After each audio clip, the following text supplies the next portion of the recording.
اللہ رب محمد صلی اللہ علیہ وسلم نحن عباد محمد صلی اللہ علیہ وسلم وعلی ذوی و آلہ ابد الدہور وکرما۔ بہار شریعت کا 15واں حصہ اور 15ویں حصے سے بھی ایک مخصوص ٹکڑا قطعہ ہم بیان کرنا چاہتے ہیں۔ دعا ہے کہ اللہ تعالی ہمیں سمجھنے سمجھانے کی اور اس پر عمل کرنے کی توفیق عطا فرمائے۔ اضحیہ یعنی قربانی کا بیان۔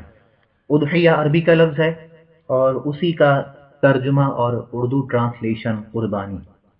اس کے کئی پروناؤنسیشن ہیں، اضحیہ بھی پڑھتے ہیں، اضحیہ بھی پڑھتے ہیں۔ اسی طرح بعض کتابوں میں دحیہ اور دحیہ بھی لکھا ہوتا ہے، بعض میں اضحات کا بھی عنوان دیا جاتا ہے، لیکن اردو زبان میں صرف قربانی ہی کا عنوان دیا جاتا ہے۔ قربانی کیا ہے، اس کی تعریف شریعت میں کیا ہے، وہ ہم پڑھ لیتے ہیں۔ مخصوص جانور کو مخصوص دن میں بنیت تقرب ذبح کرنا قربانی ہے۔ اس تعریف کو اگر آپ غور سے پڑھیں تو آپ کو اس کے اندر جامعیت نظر آئے گی کہ پوری قربانی کا عمل، کہ قربانی کس کی ہوگی، کس کی نہیں ہوگی، کب نہیں ہوگی اور کس وجہ سے نہیں ہوگی۔ بہت ساری باتیں اس تعریف، اس مختصر کی تعریف میں سما دی گئیں۔ مخصوص جانور، مخصوص جانور کا مطلب یہ نہیں کہ کوئی بھی حلال جانور، بلکہ حلال جانوروں میں سے بھی مخصوص معین جانور جس کی شریعت نے تعین کی۔ حلال جانور تو ہرن بھی ہے، نیل گائے بھی ہے، اور دیگر جنگلی جانور یا گھریلو پالتو جانوروں میں سے مرغی ہے، مرغا ہے، یہ بھی حلال ہے۔ کیا اس کی قربانی ہو سکتی ہے؟ نہیں ہو سکتی۔ تو ہر حلال جانور لائق قربانی نہیں ہے۔ ہاں، ہر قربانی کا جانور حلال ضرور ہے۔ تو مخصوص جانور کا مطلب یہ ہے کہ حلال جانوروں میں سے بھی مخصوص معین جانور جن کی شریعت نے تعین کی ہے، اور وہ تین ہی ہیں: اونٹ، گائے اور بکری۔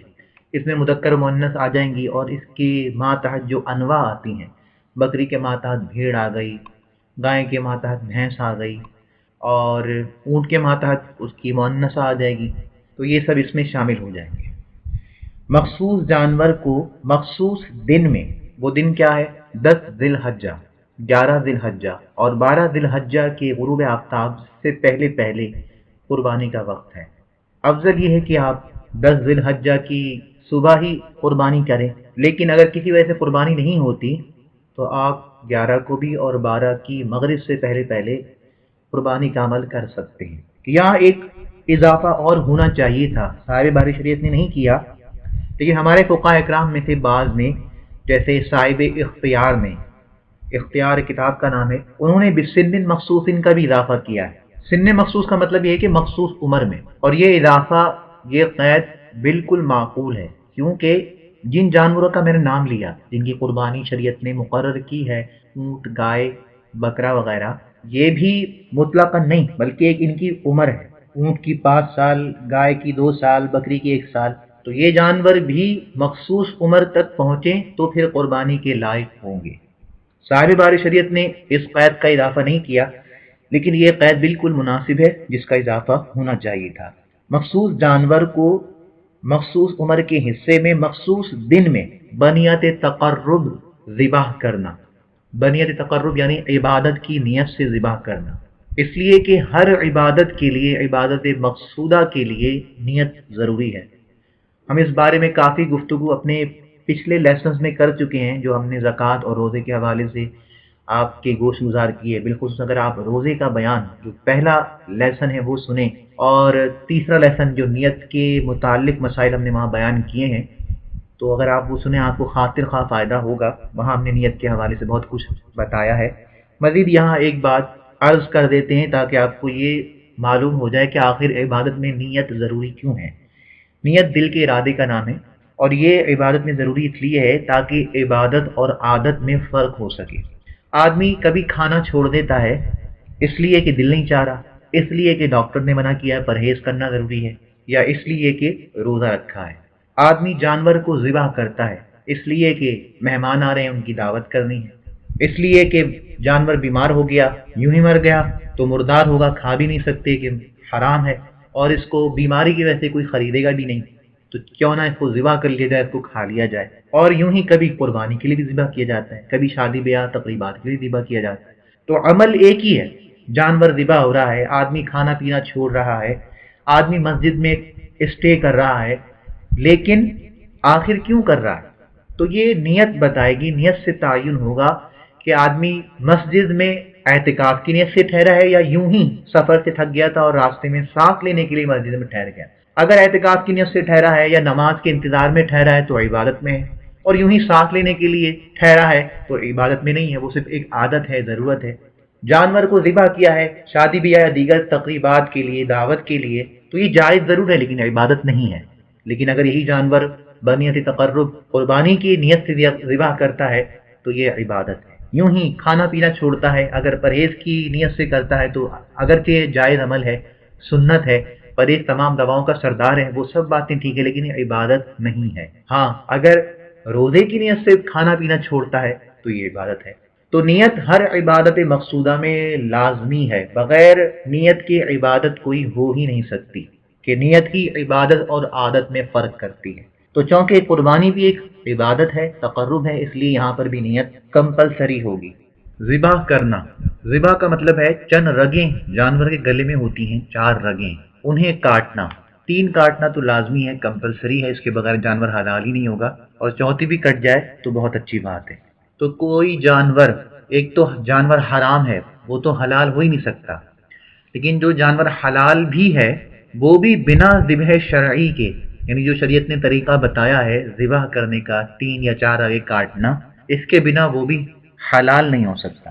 اگر ویسے ہی مر گیا اور کسی طریقے سے مارا اس کو تو وہ مردار ہے، اس کا گوشت کھانا حلال نہیں ہوگا۔ صرف 2 جانور، ایک پانی کا اور ایک خشکی کا، ٹڈی اور مچھلی، جو بنا ذبح بھی حلال ہیں، بلکہ شرع ان کا ذبح ہو بھی نہیں سکتا، لیکن جن کا ذبح ہوگا وہ بغیر زکوٰۃ شرعی یعنی شرعی طریقے سے ذبح کیے وہ حلال نہیں ہوں گے۔ 3 رگیں کٹنا لازمی ہے، اور چوتھی بھی کٹ جائے تو بہت اچھا۔ اور پھر جو ذابح ہے، جو ذبح کرنے والا ہے، اس کی تمام شرائط کا لحاظ ہو، یعنی وہ عاقل ہو، مجنون یا بہت ناسمجھ چھوٹا بچہ نہ ہو، یوں ہی ذابح مسلمان ہو، مرتد یا غیر کتابی نہ ہو، اور آج کل کا تو کتابی بھی نہیں چلے گا۔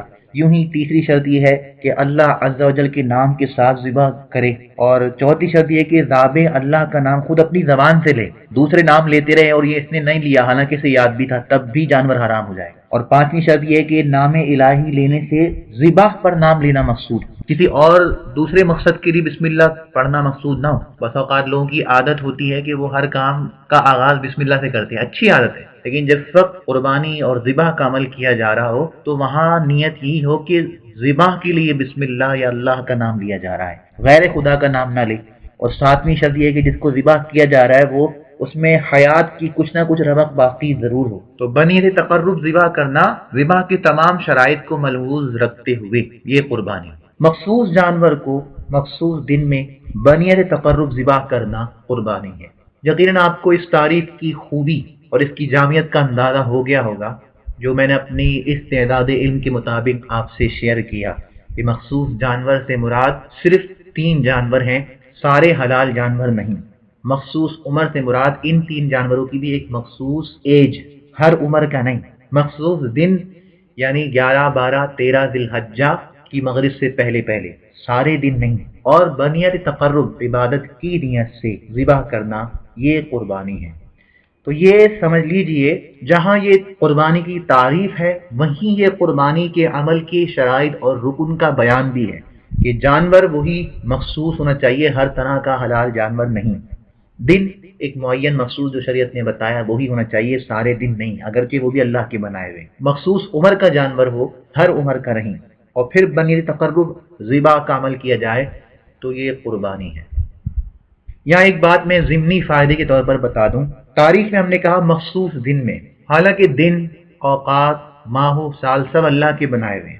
پھر کیا وجہ ہے کہ قربانی کے لیے صرف 3 ہی دن معین کیے گئے؟ کیا وجہ ہے کہ رمضان کے روزوں کے لیے صرف رمضان ہی کو معین کیا گیا ہے؟ یہ میں ان لوگوں پہ تعریف کر رہا ہوں کہ جو اعتراض کرتے ہیں کہ بھئی اگر حضور سید عالم نور مجسم صلی اللہ تعالی وسلم سے اتنی ہی محبت ہے کہ حضور کی یاد میں میلاد نبی کی جلسے کا انعقاد کیا جاتا ہے، اتنی محبت ہے تو پھر سال سال کرنا چاہیے، ہر دن ہر روز کرنا چاہیے، یہ صرف ایک ہی دن کیوں؟ جشن میلاد ایک ہی دن کیوں؟ لوگوں کی حماقت پر انتہائی افسوس ہے کہ شریعت کے بے شمار احکام کہ ان میں وقت کی، دن کی بالخصوص تعین کی گئی ہے کہ اگر اس وقت سے یا اس سال سے یا اس ماہ سے 1 انچ بھی 1 منٹ بھی ادھر ادھر ہوا معاملہ تو عبادت ادا نہیں ہوگی۔ رمضان کے روزے رمضان ہی میں ہوں گے، اس سے آگے پیچھے نہیں ہو سکتی۔ قربانی انہی 3 دنوں میں ہو سکتی ہے، اس سے آگے پیچھے نہیں ہو سکتی، حالانکہ سارے مہینے، سارے سال، سارے اوقات اللہ کے بنائے ہوئے، لیکن دن کی تعیین، دن کو مخصوص کرنا، یہ بھی مزاج شریعت ہی سے ثابت ہے۔ تو اگر کوئی شخص جشن میلاد کے لیے دن کا تعین کرتا ہے تو وہ عین شریعت کے مطابق اور مزاج کے مطابق عمل کر رہا ہے۔ اس پر اعتراض کرنے والا یا تو شریعت کے مسائل سے نابلد ہے یا عناد رسالت کی وجہ سے ایسا کر رہا ہے۔ یہاں بہت سے ڈیڑھ ہوشیار وہ بھولی بھالی عوام کو پھسلانا چاہتے ہیں اور پھر یہ کہتے ہیں کہ ٹھیک ہے، جشن میلاد منانا بہت اچھا کام ہے، بہت نیکی کا کام ہے، لیکن مجھے یہ بتاؤ نماز کتنا اچھا کام ہے، اس میں ایک رکوع ہے، ایک سجدہ، 2 سجدے ہیں، کتنے اچھے کام ہیں۔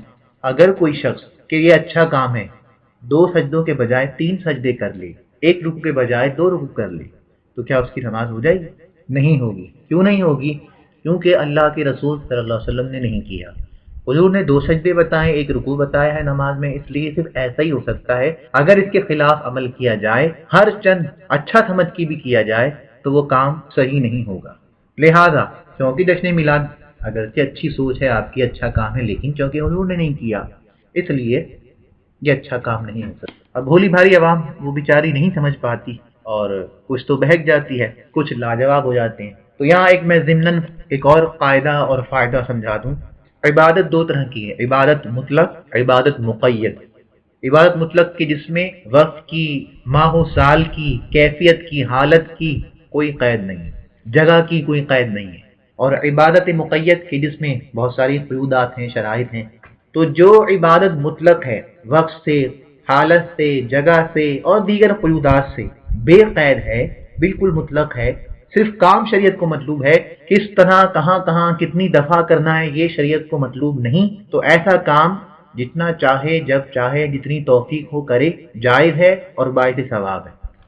جیسے دعا، قرآن مجید کی بے شمار آیات، پھر احادیث متواتر دعا کی ترغیب پر تو مشتمل ہیں، دعا کی تکثیر پر مشتمل ہیں، لیکن کہیں بھی یہ نہیں فرمایا کہ دعا اس وقت کرنی ہے، اس وقت نہیں کرنی، ایسے کرنی ہے، ویسے نہیں کرنی ہے، اس کے لیے کرنی ہے، اس کے لیے نہیں کرنی ہے، یہاں کرنی ہے، وہاں نہیں کرنی ہے۔ قرآن مجید کی تلاوت، اس کا بھی یہی احادیث کے اندر احکام مطلق ہیں۔ یوں ہی درود شریف کی کثرت، اس حوالے سے بھی احادیث اگر آپ پڑھیں تو سرکار دو عالم صلی اللہ علیہ وسلم نے ایک صحابی رسول کو کہا کہ تم اگر سارا وقت درود شریف میں گزارو، اس کی کثرت میں گزارو، تو اللہ تعالیٰ تمہارے سارے کاموں کے لیے کفایت فرمائے گا۔ تو یہ وہ عبادات ہیں کہ جو ہر طرح کی قید سے مطلق ہیں، لیکن کچھ عبادت ایسی ہیں کہ جو شرائط و ضوابط کے ساتھ مقید کی گئی ہیں۔ نماز فجر کے وقت میں ہی ہو سکتی ہے، بحالت طہارت ہی ہو سکتی ہے، نیت ہی کے ساتھ ہو سکتی ہے، اور دیگر شرائطیں، ستر عورت ہو، استقبال قبلہ ہو۔ اسی طرح رمضان کی روزے رمضان ہی میں ہوں گے، قربانی کے دنوں میں ہی ہوگی، حج کے ایام میں ہی ہو سکتے ہیں، اور پھر احرام کی حالت میں ہوں گے۔ بہت ساری شرائط ہیں۔ تو جن عبادات کو مطلق رکھا گیا ہے، دعا، درود، تلاوت قرآن، صدقہ، خیرات، انہیں ہم اور آپ کون ہوتے ہیں کہ کسی قسم کی قید لگائیں کہ اس وقت کرنی، اس وقت نہیں کرنی ہے، اللہ کے رسول نے نہیں کی اس لیے ہم بھی نہیں کریں گے۔ اللہ کے رسول صلی اللہ علیہ وسلم نے اور اللہ کی کلام مجید نے اسے مطلق رکھا ہے، کسی طرح کی قید اس میں نہیں لگائی، لیکن جس عمل کو، عبادت کو مقید رکھا ہے، اس میں ہم بھی کہتے ہیں، جیسے کہ نماز، ہم بھی کہتے ہیں کہ کیونکہ یہ مقید ہے شریعت کی طرف سے کہ ایک نماز کے اندر 2 ہی سجدے ہوں گے، ایک ہی رکوع ہوگا، اور اس حالت میں ہوگی، ایسے ایسے اس کی شرائط ہیں، انہیں فالو کرنا ہوگا۔ تو کہاں جشن میلاد اور اس طرح کی محافل کہ جسے ہم مستحب کہتے ہیں، مطلق عبادت کی زمرے میں شامل کرتے ہیں، اس کے لیے کوئی قیودات نہیں، شرائط و ضوابط نہیں کہ طہارت سے ہو، یہ ادب سے ضرور ہے لیکن کوئی فرض و واجب تو نہیں ہے۔ وہاں یہ اعتراض کرنا کہ نماز میں اگر کوئی 2 سجدوں سے زیادہ کر لے تو اس کی نماز نہیں ہوگی کیونکہ اللہ کے رسول نے نہیں کیا، لہذا اگرچہ یہ کام اچھا ہے لیکن چونکہ اللہ کے رسول نے نہیں کیا، صحابہ نے نہیں کیا، اس لیے یہ اچھا نہیں ہوگا۔ انتہائی حماقت آمیز بات ہے، اور پھر وہی میں بات دہراتا ہوں، یا تو شریعت کے مسائل سے عدم آگہی ہے یا عناد ہے، بغض رسالت ہے۔